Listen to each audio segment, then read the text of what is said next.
நான் school college படிக்கும் பொழுது என்னுடைய நண்பர்களிடத்தில் ஏசப்பாவுடைய அன்பை குறித்து நான் பேசுவது வழக்கம். எப்போவும் என்னுடைய பேக்கில் ஒரு பைபிளை கொண்டு போவேன். சில நண்பர்கள் என்னடா இவன் படிக்க வாரானா இல்லை பிரசங்கம் பண்ண வாரானா என்று சிரித்து ஏளனம் செய்வதும் உண்டு.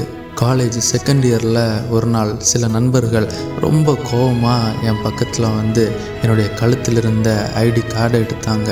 அதில் ஒரு நண்பன் ரொம்ப கோபத்தில் இனி ஏசப்பாவை பற்றி காலேஜில் பேசுவியா என்று சொல்லி என்னுடைய இடது கன்னத்தில் டபார்னு ஒரு அடி அடித்தான். கொஞ்ச நேரம் காதில் கீன்னு ஒரு சத்தம் மட்டும்தான் கேட்டுட்டு இருந்துச்சு.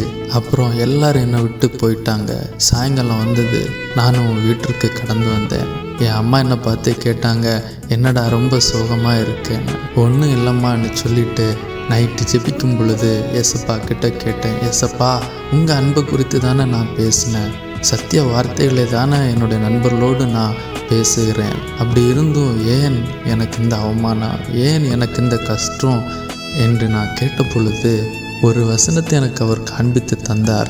1 பேதுரு 4 அதனுடைய 14வது வசனம், நீங்கள் கிறிஸ்துவின் நாமத்தின் நிமித்தம் நிந்திக்கப்பட்டால் பாக்கியவான்கள். ஆமென். இன்றைக்கு நாம் அவருடைய சுவிசேஷத்தின் நிமித்தம் பாடுகளையும் அவமானங்களையும் நிந்தனைகளையும் சகித்திருக்கிறோமா? நாம் பாக்கியவான்கள் என்று வேதம் சொல்லுகிறது. எனக்கு அருமையானவர்களே, மரத்திலே தூக்கப்பட்ட எவனும் சபிக்கப்பட்டவன். ஆமாங்க, இயேசு கிறிஸ்து நமக்காக சாபமாக அன்றைக்கு மாறினாரே, எவ்வளவு நிந்தனைகளை அவர் நமக்காக சகித்தார்.